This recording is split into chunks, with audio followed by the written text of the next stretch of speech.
नमस्कार, बहुत बहुत स्वागत है आपका आज की क्लास में। आज हम रीतिकाल के कुछ और रीतिबद्ध कवियों का अध्ययन करेंगे जो परीक्षा की दृष्टि से बहुत ही महत्वपूर्ण हैं।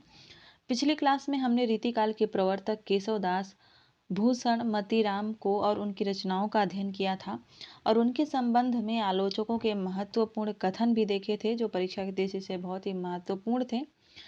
अगर आप हिंदी साहित्य से किसी भी परीक्षा की तैयारी कर रहे हैं जैसे TGT, PGT, UGC net, KVS या एनवीएस, तो चैनल को सब्सक्राइब करके चैनल से जुड़ सकते हैं। चलिए देखते हैं रीतिबद्ध कवियों को। और इसमें सबसे पहले आज की क्लास में हम रसिक गोविंद को देखेंगे।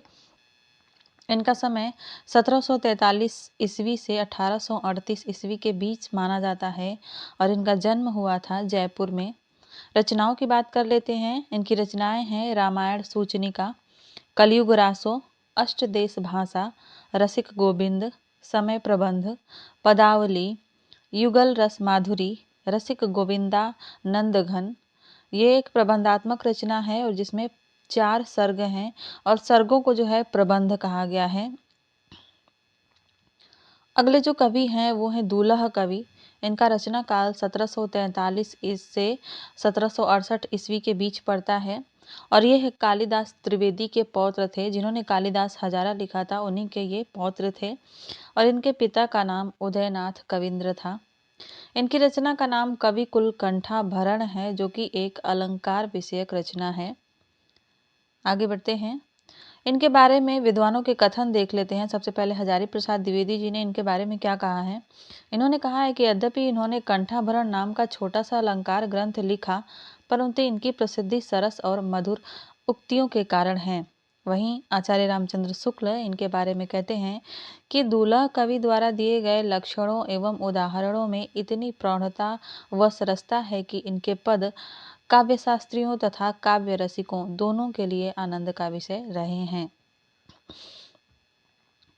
अगले जो रीतिबद्ध कवि हैं वो हैं सोमनाथ, जिनका नाम शशिनाथ भी है। इनका रचना काल 1725 से 1760 ईस्वी के बीच मिलता है और इनकी रचनाओं के नाम हैं रस पीयूष निधि, श्रृंगार विलास, कृष्ण लीलावती, पंचाध्यायी, सुजान विलास, माधव विनोद। माधव विनोद जो है मालती माधव नाटक का अनुवाद है जो कि एक संस्कृत नाटक है। आचार्य रामचंद्र शुक्ल का एक कथन है इनके बारे में। ये कहते हैं कि इनमें भावुकता व सहृदयता पूरी थी। इनकी भाषा में कृत्रिमता नहीं आने पाई। इनकी रचनाओं में अनुक्ति एवं कल्पना की मार्मिकता परिलक्षित होती है। अगले जो कवि हैं वो बहुत ही महत्वपूर्ण कवि हैं, वो हैं देव, यानी इनका पूरा नाम देवदत्त द्विवेदी था। इनका जन्म 1673 ईस्वी में इटावा उत्तर प्रदेश में हुआ था और यह एक सनाढ़ ब्राह्मण थे। इनका निधन 1767 ईस्वी में हुआ था। रचनाओं की बात कर लेते हैं। अलग अलग विद्वान इनकी रचनाओं की संख्या अलग अलग मानते हैं। जैसे कि शिव सिंह सेंगर इनकी रचनाओं की संख्या 80 मानते हैं, डॉक्टर नगेंद्र 74 मानते हैं, गुलाब राय 52 मानते हैं और शुक्ल जी के अनुसार इनकी रचनाएं 23 हैं और जो उपलब्ध रचनाएं हैं उनकी संख्या 15 है। शुक्ल के अनुसार देव की जो रचनाएं हैं 23, उनके नाम देखते हैं।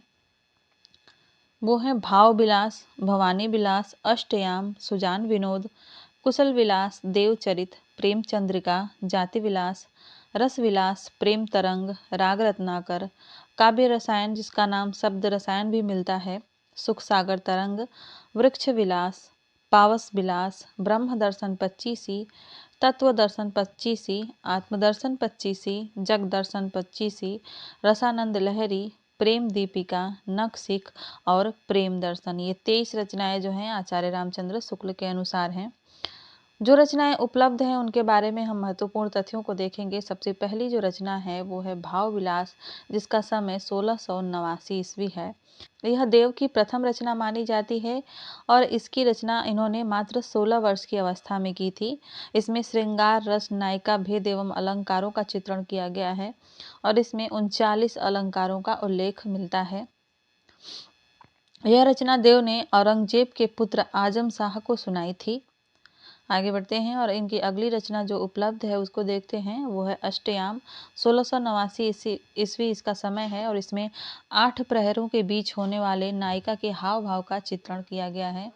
यह रचना भी देव ने आजम शाह को सुनाई थी। अगली रचना है इनकी कुशल विलास। यह फफूंद रियासत के शासक कुशल सिंह के आश्रय में रहकर इसकी रचना इन्होंने की थी। इनकी रचना है भवानी विलास। इसमें भवानी दत्त वैश्य के आश्रय में रहकर उनकी प्रशंसा में रचित यह है। अगली रचना है वो है प्रेम चंद्रिका, जो कि उद्योत सिंह वैश्य के आश्रय में रहकर रचित है और इसमें विषय वासनाओं के तिरस्कार एवं प्रेम की महत्ता का वर्णन है।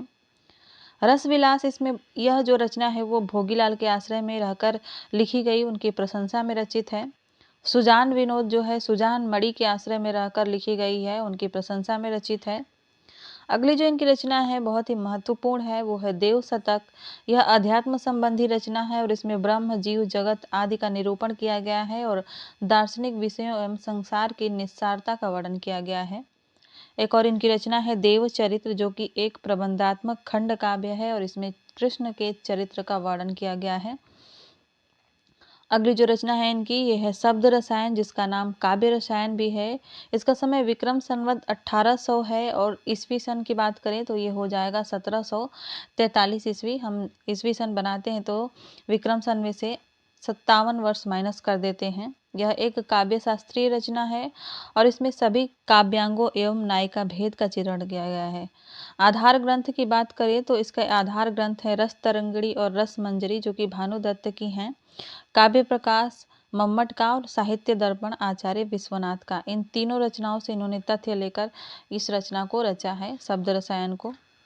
अगली जो रचना है वो है सुख सागर तरंग। यह एक काव्य शास्त्रीय ग्रंथ है और इसमें भी सभी काव्यांगों की विवेचना हुई है।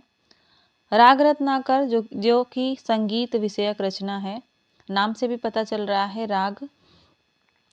अगली रचना है जाति विलास। इसमें विभिन्न जातियों की स्त्रियों का वर्णन है और इसमें भी श्रृंगार रस की भी विवेचना की गई है।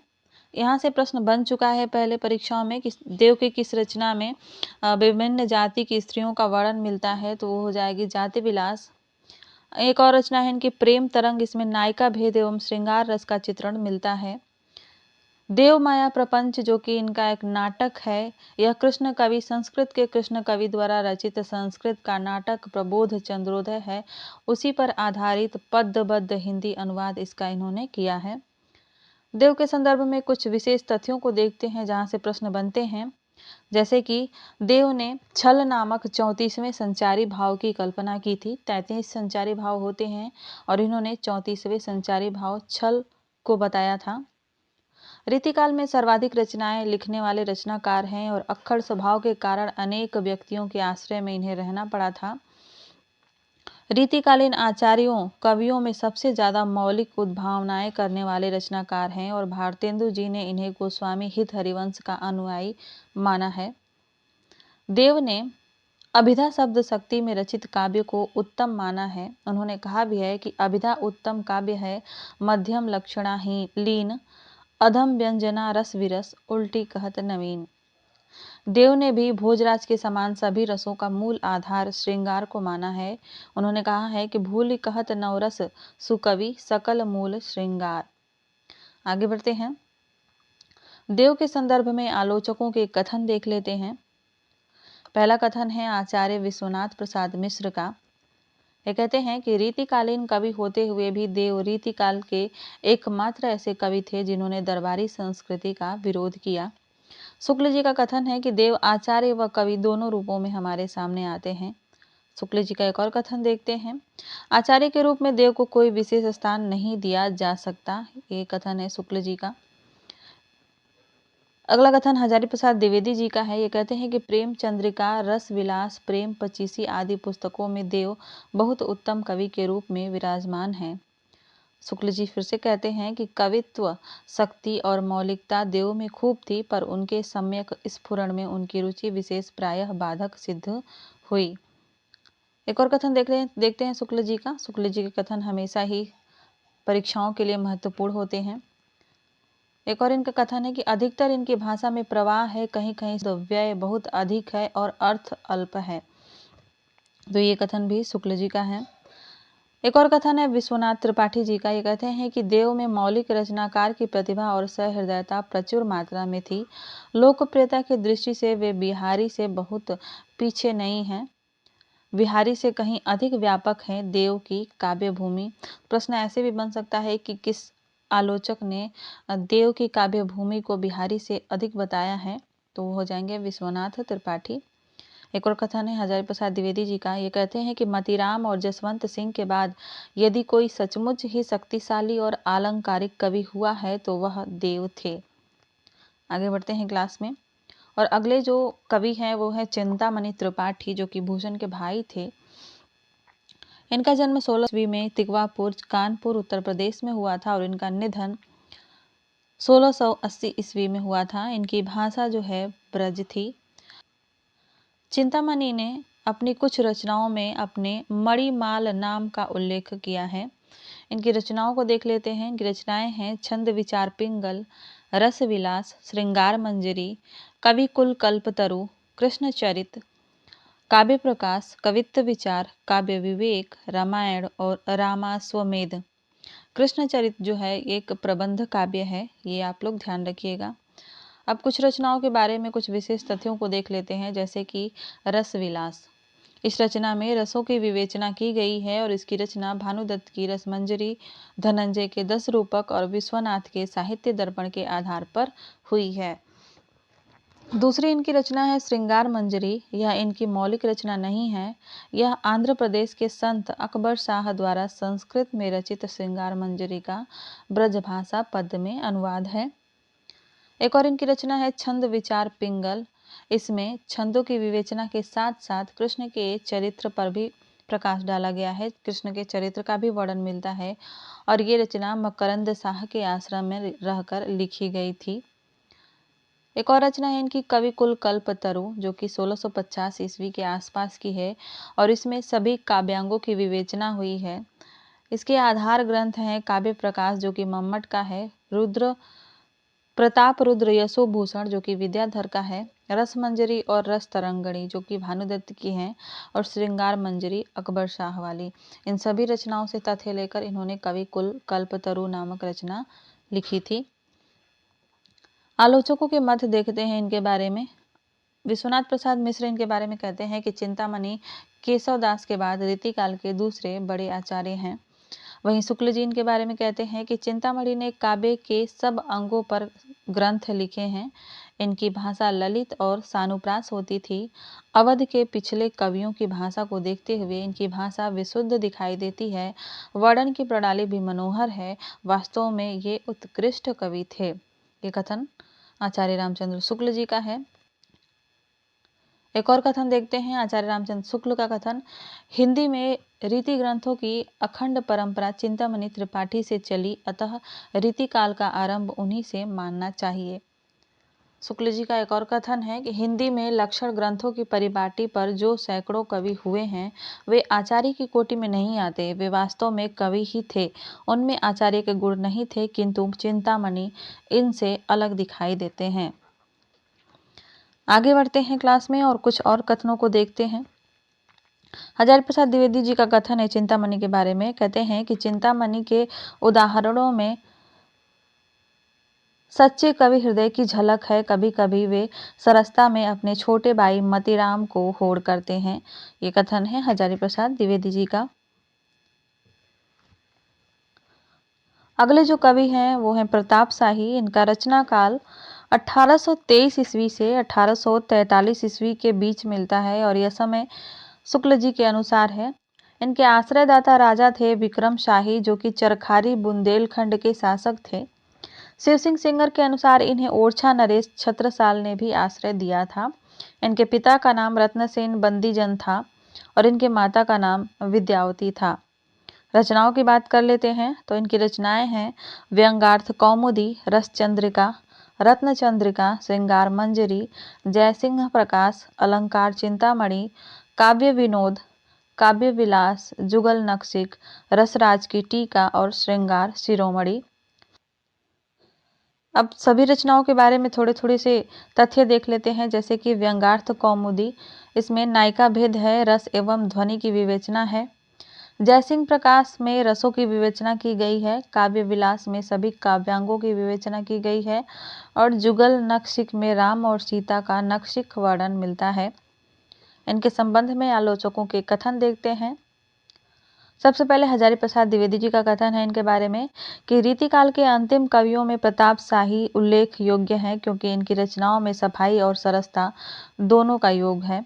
वहीं डॉक्टर बच्चन सिंह कहते हैं कि प्रताप शाही की रचना व्यंग्यार्थ कौमुदी में नायिका भेद तथा ध्वनि का जैसा व्यापक समालोचन हुआ है, वैसा रीतिकाल के अन्य ग्रंथों में देखने को नहीं मिलता। शुक्ल जी का कथन है इनके बारे में कि रस परिपाक और व्यंग्य की दृष्टि से प्रताप शाही का काव्य विशिष्ट है। प्रताप शाही के उपरांत रीति काव्य में कवित्व का चरमोत्कर्ष नहीं मिलता है। एक और इनका कथन है शुक्ल जी का। ये कहते हैं कि इनकी भाषा में बड़ा भारी गुण यह है कि यह बराबर एक समान चलती है, उसमें कहीं भी कृत्रिम आडंबर का अड़ंगा नहीं है। प्रताप जी को पद्माकर के समकक्ष बहुत बड़ा कवि मानते हैं। शुक्ल जी का एक और कथन देखते हैं।